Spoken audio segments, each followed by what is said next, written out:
Ladies and gentlemen, you are watching the hottest sports podcast in the South, the best damn sports podcast, period. This is. Do you feel the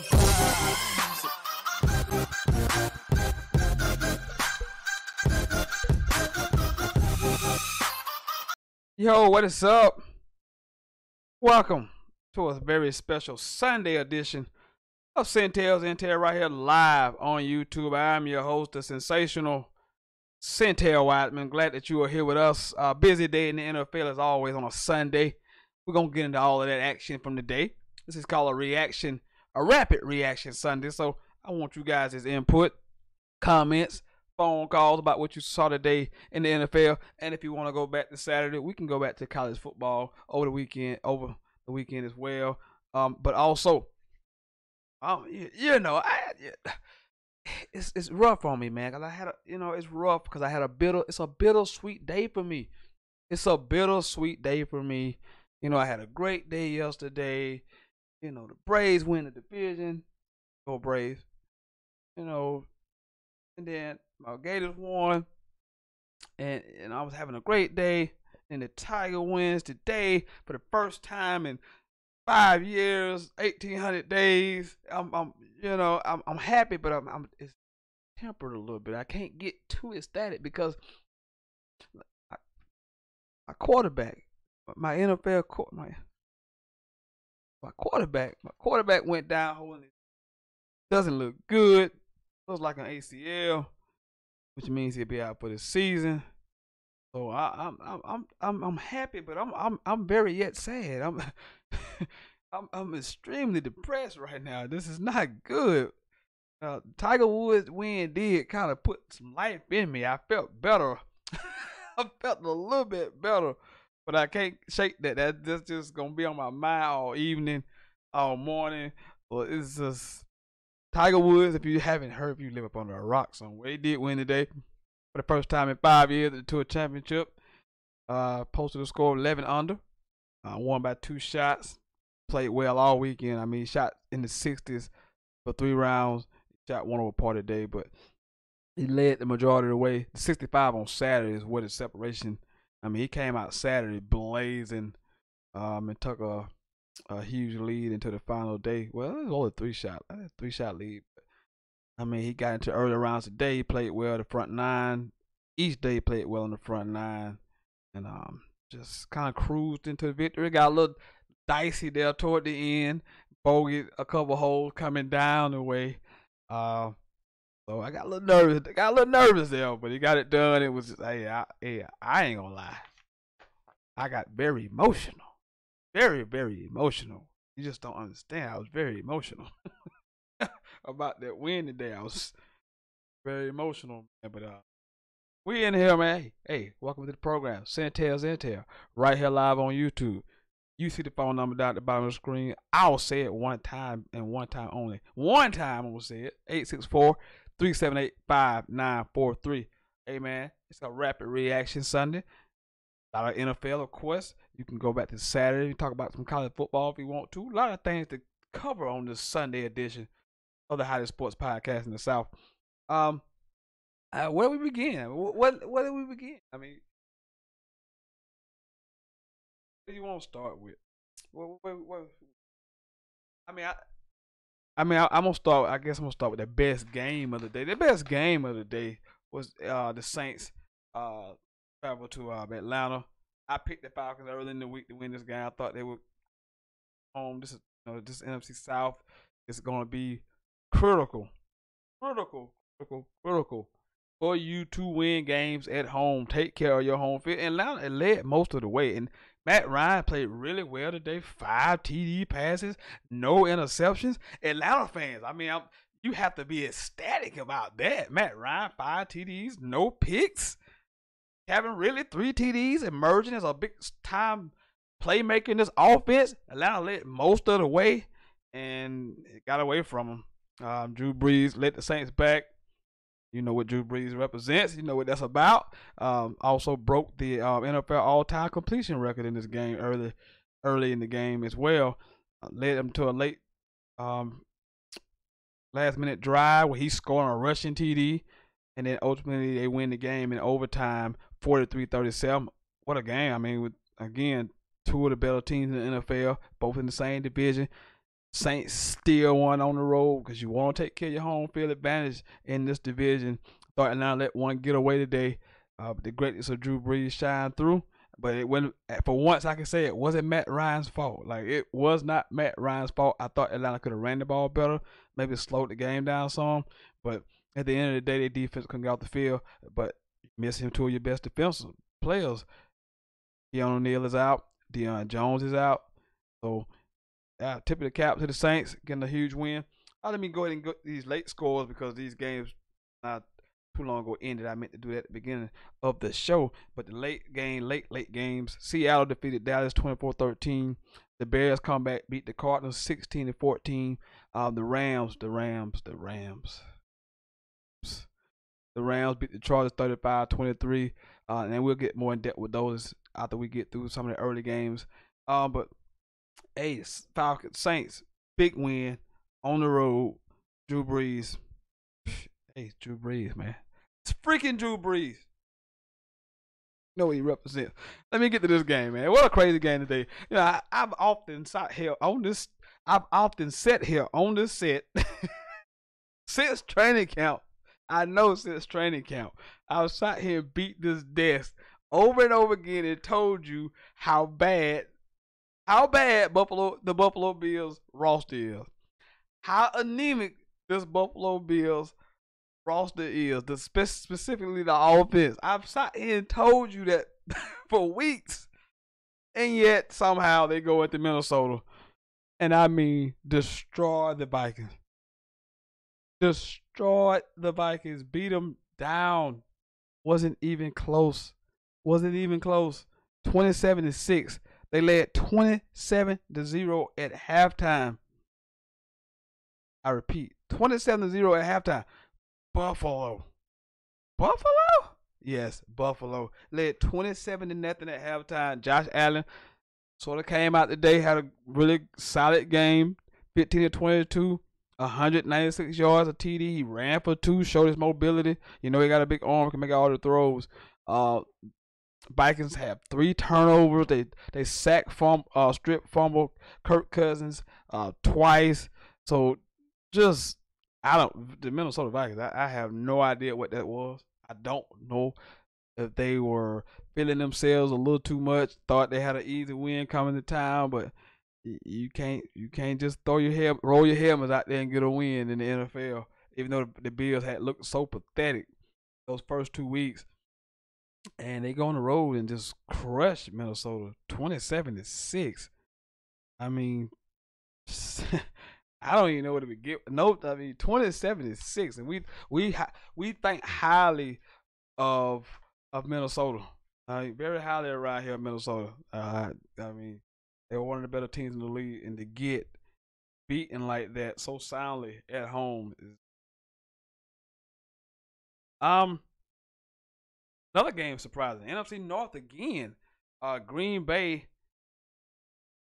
traveled to Washington, who just lost at home to the Indianapolis Colts, and they destroyed the Packers.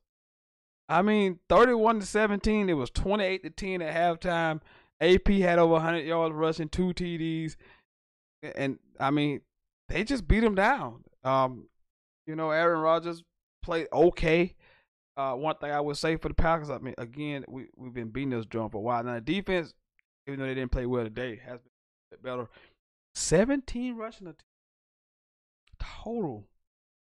This is not going to get 17 rushing attempts. I know Aaron Rodgers is great. I know he's all of this, but you know, you asked him to throw, he threw it 44 times today, but 17 rushing attempts. 17? And you're playing from behind, so a lot of that takes that. But hey, got to be more balanced than that if you're on Green Bay. Get beat by Washington 31-17 in a game that wasn't really even close. Clay Matthews. And listen, I'm just saying Clay Matthews is his name. Listen, because I am 110,000% with Clay Matthews. I'm this is becoming so outrageous, so ridiculous, and I'm they keep talking about the razor down for this, that, and the other. But this is one of the things that make people turn away and start watching football. This is one of those things that is starting to really, really turn people away from football. It gets on my damn nerve. I just I can't understand how you're supposed to play tackle football and you can't tackle anybody. I've always been taught throughout my life that if you play football as a defender, you're supposed to tackle people. That's what I was told. That's what I had heard, that you have to tackle people.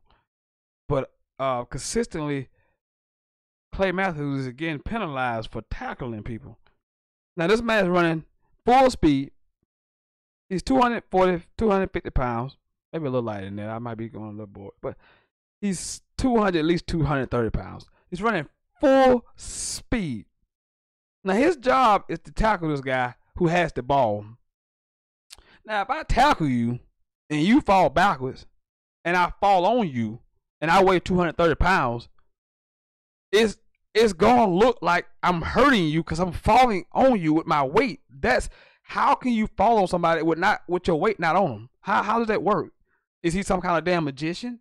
Is he some kind of damn warlock or something where he can just magically make himself turn to a feather where he's weightless?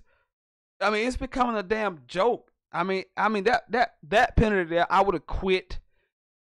I just, if I was Mike McCarthy at that moment, I would have got fired. I would have got suspended from the league because I would have been so irate. They wouldn't have ran another play because I would have been throwing everything I could on the field because this is disgraceful. This is embarrassing what is happening right now in the NFL. And if they don't get a hold of this crap is garbage because I don't know what Clay Matthews is supposed to do. I got some advices. I got a suggestion. He could run back there. He could turn around and turn his back to the quarterback. Maybe get in a Indian style position. Maybe take a knee before he gets to the quarterback. I mean, I don't know what else he's supposed to do. Maybe blow on him. I just don't know what else he's supposed to do. His job is to inflict bodily harm to the opposing player within the guidelines of the rule. He hit the guy in his shoulder. He falls on top of him, and he gets a penalty. What, he's supposed to just hit him and let him go? You don't secure tackles by hitting somebody and letting them go. You tackle and wrap them up so they can't go any further. So I don't know what Clay Matthews is supposed to do, but this is getting ridiculous. Much like the targeting rule in college football, I can't stand either. I'm all for player safety and all that garbage, but this is ridiculous. You asking people to run full speed and to stop. Oh, let me turn my head this way. Let me turn my shoulder this way. This is how you get hurt. Thinking. That's how you get hurt in football, when you think and not react. When you start thinking about how you're going to do something before you either going to give up a big play or you're going to get hurt. And that's what we're seeing. Which is what the NFL wants anyway, because they want scoring and fantasy leagues, and I get all of that garbage, but that's what they want. This is what they've turned football into. I mean, you think of some of the players from the past, they couldn't even play today. They couldn't even suit up with these rules today, and it's garbage. It's downright freaking pathetic. I'm sick of seeing this shit. Honestly.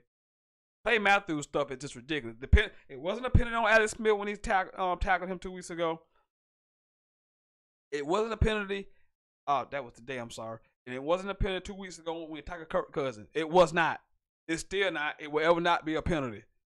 If I'm 230 pounds and I fall on you and you fall backwards, it's gonna look like I'm killing you. But that's the part of the game. I'm sorry. Just. Freaking just, I can't take it. I'm sick of it. Quite honestly, it's I gotta take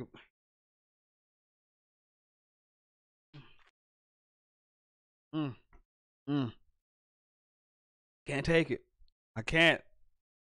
Graceful, man. It's ruining football. Let's move along, man. The Bengals took on the Panthers. Uh, Bengals were undefeated. I told you guys, do not believe in the Bengals. I told you on real news, fake news. These guys, soon as they get expectation, will let you down. Now AJ Green did miss most of the game. He got hurt halfway during the game, so he missed most of the second. He missed all the second half. But again, Andy Dalton is what we thought he was. He has peaked out. He's never gonna be any better than he is. It's gonna be okay, and he's gonna have days like this where he throws 4 interceptions, and that's just not gonna get it done on the road. I mean, you're gonna lose a game where you throw 4 interceptions. 31-21 Panthers. Ham threw 2 TD passes, ran for another 2. But the story of the day for me was Christian McCaffrey. That guy that I told you would be really, really good. That I told you, had to reverse racism. That guy. Because that guy today ran for 28 attempts for 184 yards. That's right. 28 carries for 184 yards for the scat back. He can play. He can absolutely play. Big shout out to my man Christian McCaffrey. I believe in you. I believe in you when no one else did. And I told you it was some reverse racism going on right there. Christian McCaffrey, because of that position he plays, and because of his pigmentation, we limited him. Not me. I didn't limit him. I knew what he was. But people went ahead and put these limitations on him because of certain things about him. But I wasn't one of those people. I always believe it. Just you look at him on tape. You look at him, on the field. You knew he was special. You knew he could play, and he's showing he could play. So the Panthers beat the Bengals. They go to 2-1. New Orleans is 2-1, and of course Tampa is 2-0. They play tomorrow. So the NFC South, man, again, that NFC South. I don't. Do I have to talk? Do I have to talk about this game? I mean, do I have to talk about this game? I will.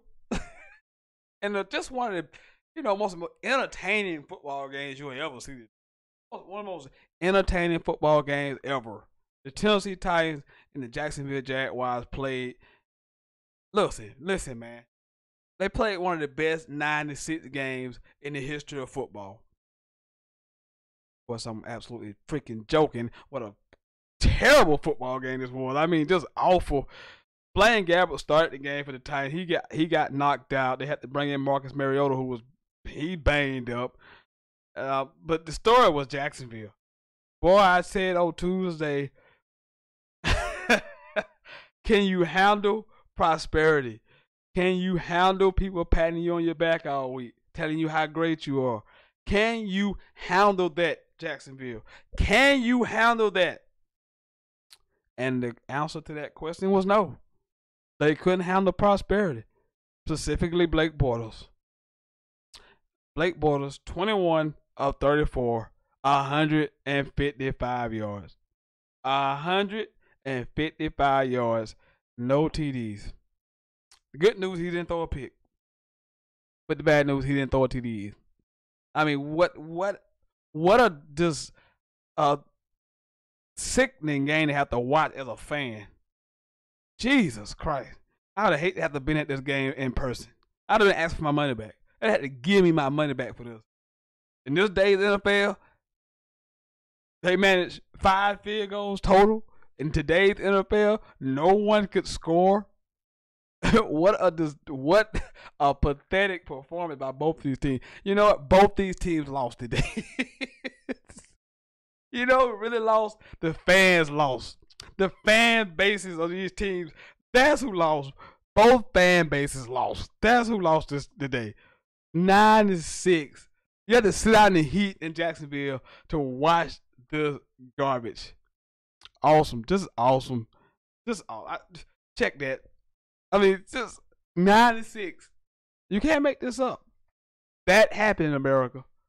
That happened. 9-6. That happened. Broncos defeated the Ravens today, 27. I mean, the Ravens defeated the Broncos 27-14. That was actually an interesting game today. Kind of went back and forth, before the Ravens pulled away. Joe Flacco played well, 25 of 40, 277 yards on a TD.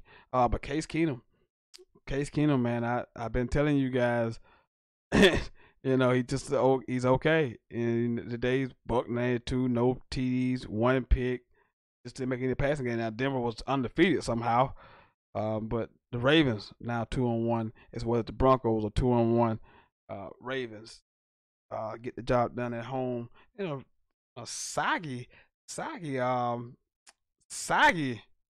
Baltimore game, Baltimore, Maryland towards the day, so the Ravens get the job done. Giants defeat the Texans. The Giants were previously 0-2, so with the Texans, so somebody had to get a win today, and it was the Giants. The Giants go into Houston and get the win 27-22. Houston, we have problems. Houston, we have major problems right now. A lot of people pick Houston to win the division. I've seen some people have them going to the Super Bowl, and they are 0-3 right now, and they do not look good. But let me praise people first before I get on how bad the Texans were. Eli Manning was really good today. Really good today. Eli Manning was good today. He was good today. 25 or 29, very efficient. 297 yards, 2 TDs, no INTs for Elijah today. Partly because he had a running game. Saquon Barkley, 17 carries, 82 yards, and a TD. It's amazing what you can do. You can block and run the ball a little bit. Takes a lot of pressure off the quarterback. You can do some things. Odell Beckham Jr. had a 100-yard day. No TDs though, but had 100 yards.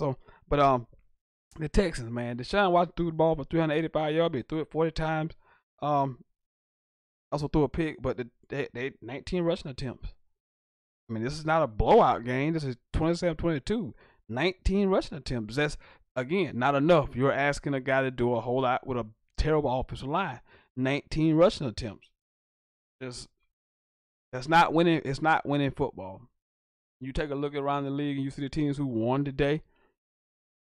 For the most part, they could run the ball, except for some great efforts by some really great quarterbacks. But if you look around this league, you gotta be able to run the football. I mean, I know it sounds elementary, but you gotta be able to run the football because it gives your offense balance, and then you can run a lot more things out of your offense when you can run play action, all that other good stuff like that. So, Giants get off the snide. Now they are 1-2 with a good win over the Texans.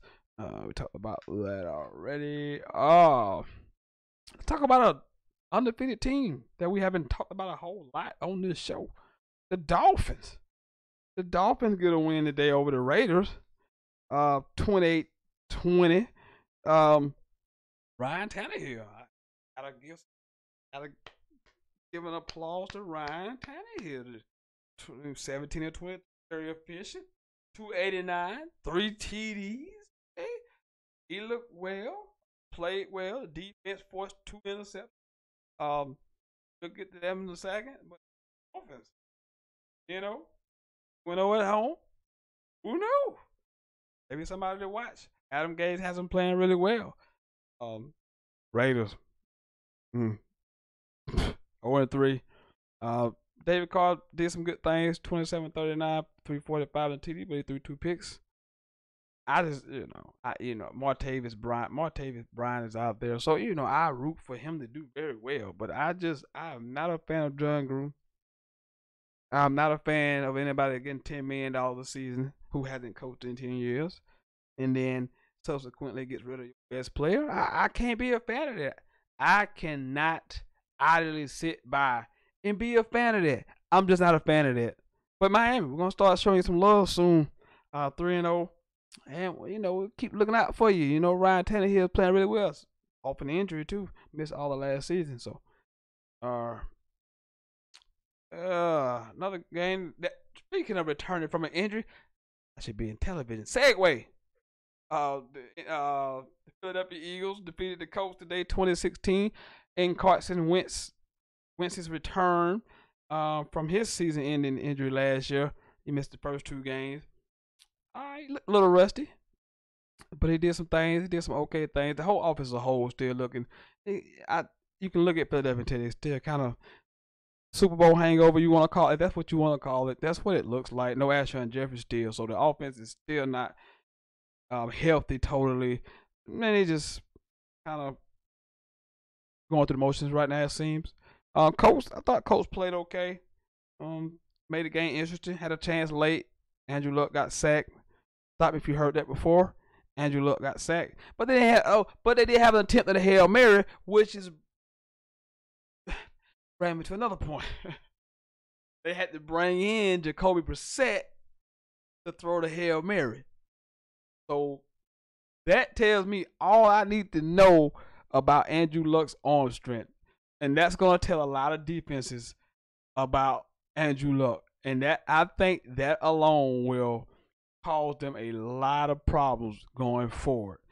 If you see he cannot throw the ball deep, then you got to play. You got to make him beat you deep. So you come up on everything and make him throw it over the top. Now that you know the coach told you so, his arm strength is not adequate.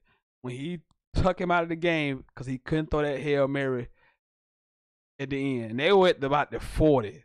So that was an indictment on Luck that he couldn't throw that Hail Mary. So I don't know.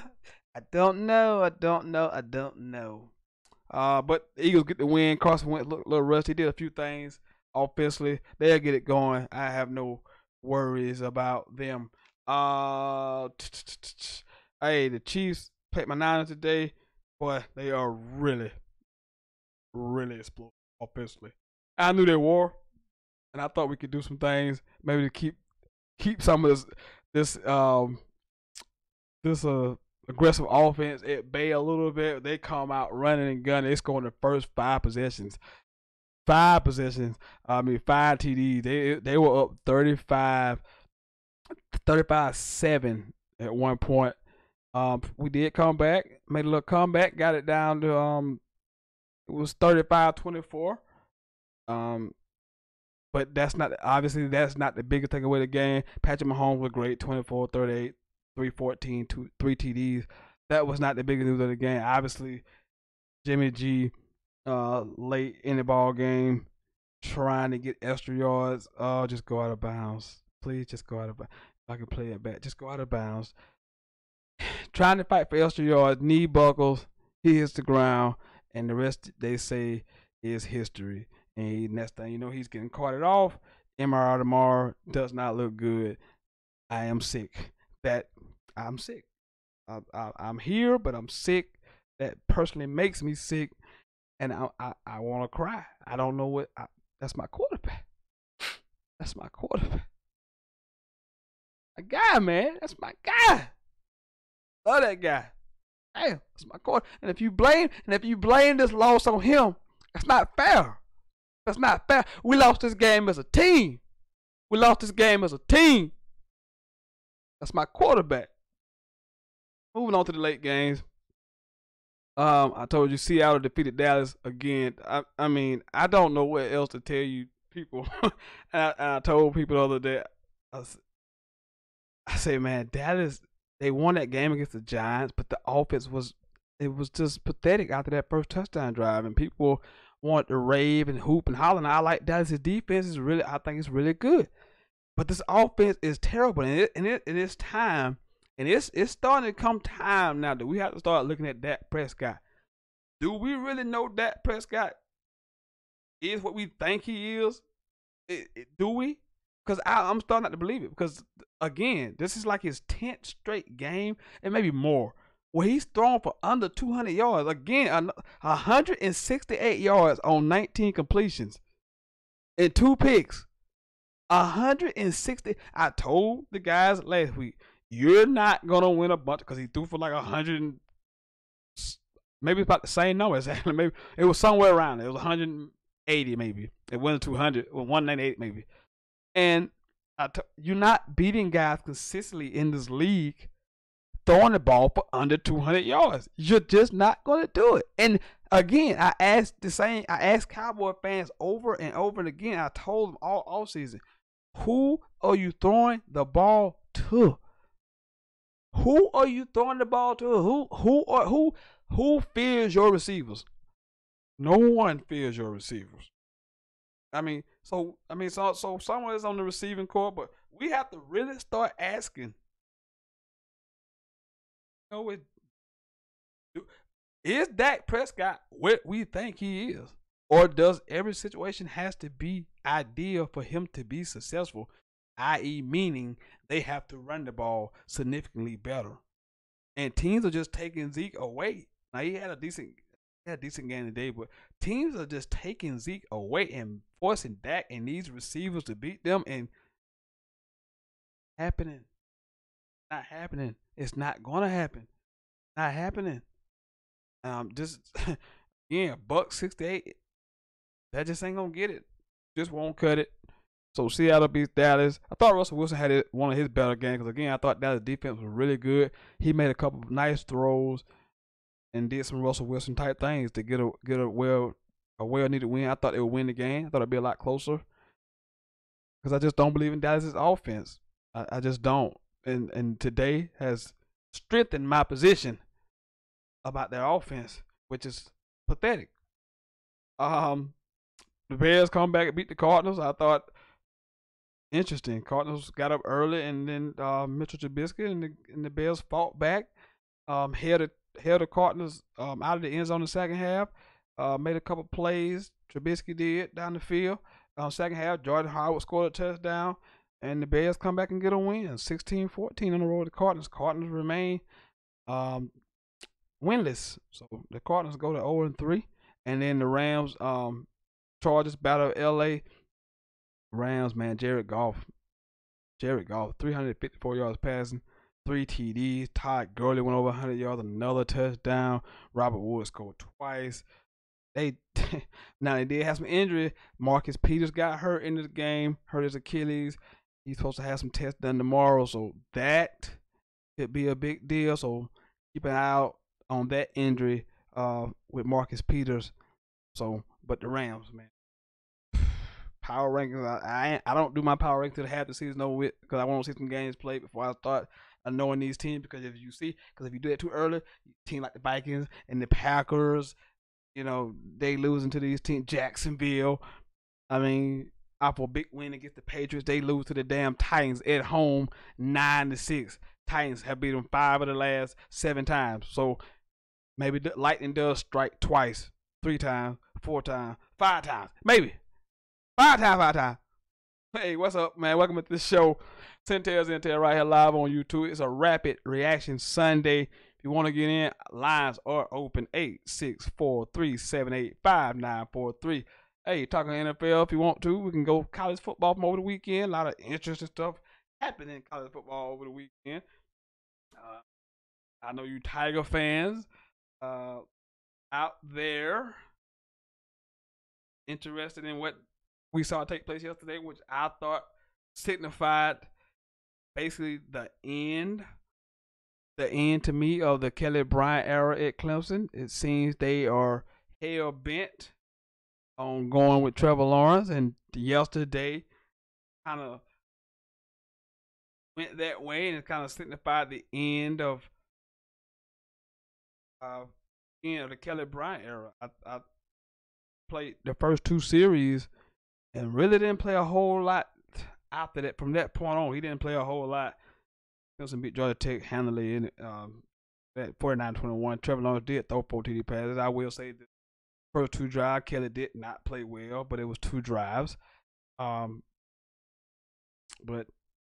they look like that's the direction they want to go. I'll say, live with that decision. You have to live with the choices that you make and go from that point on. I just know this. I don't think they've treated Kel very well.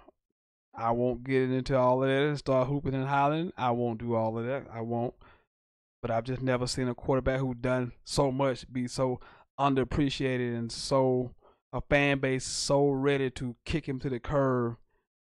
Just I've never seen anything like it. But we shall see how this move goes forward. But I've been stated that you had to get one guy. Nah, I thought it would have been Kelly, but you need one guy. This rotating stuff does not work. You need one guy. You need to settle on one guy. You need to run one offense. You need to now your backup should be ready to play, but you need to have one guy. These teams, these elite teams that you see right now, the Bamas and the Georgias and the Ohio States, Oklahoma, they got one guy. They got just the guy they rhyme with. Nobody's rotating quarterbacks. We saying we got two quarterbacks. That's nice. That's all well and good to have. Yeah, we got two good quarterbacks, but everyone can play. Only one can play. So it seems that they have announced it. I do not know.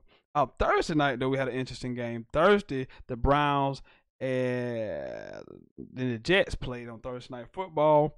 Browns were seeking their first win, and God knows when, in 2 seasons. December 2015, I believe it was, if I'm not mistaken. But Baker Mayfield replaces Tyrod Taylor, comes in, looks great, gave him a lift, threw for about 200 yards in about a little over 2 quarters of action, and caught a 2-point conversion. That he played well, and he's supposed to be named the starter tomorrow. And I have no qualms about it. Tyrod did not play very well at all. I wish he could have played a little bit better, but Baker showed you he can play. Time to go with that guy. You drafted number 1 overall. If the starter's not just clear cut better than the guy, then you have to play him. You just have to. Baker's look like it's Baker Mayfield time in Cleveland. Again, welcome into the show. A Sunday edition of Sentell on YouTube. Just kind of recapping the NFL day. Going back to a little college football. Just kind of, covering our bases here. If you didn't hear, I'll say it again. Tiger Woods won a golf tournament today. His 80th. Now he's only 2 behind the all-time leader in wins. I want to say it's Sam. I'm not 100% sure that's who it is. I want to say that, but I'm not sure. I know it's 82, the all-time leader on the tour. He's got 80.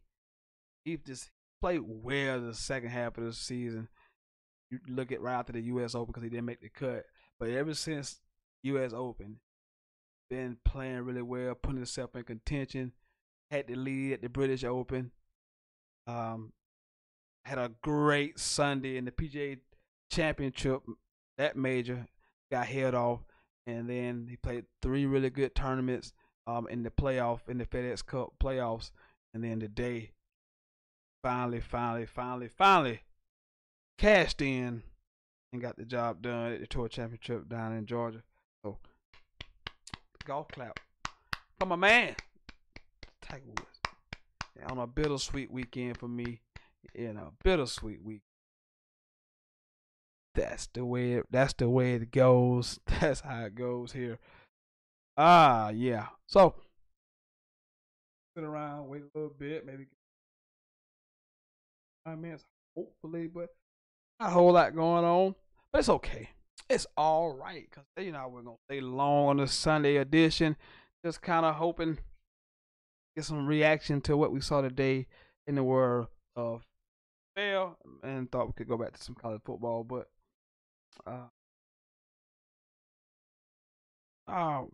now the question is, will I be back on Thursday? That is the question. I don't really know. But just stay tuned, look out for it.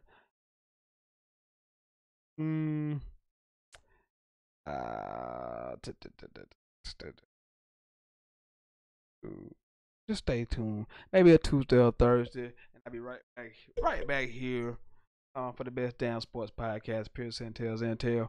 You know who I am, the sensational Sentell Whiteman. I want to thank you guys for tuning in for this little rapid reaction Sunday. Be back for a full edition Tuesday. 8:30 right here on YouTube. You know what it's about. You know what this has been. You know who I am. See you people Tuesday right here on the hottest sports podcast in the South, the best damn sports podcast. Period. Sentell, baby. You feel the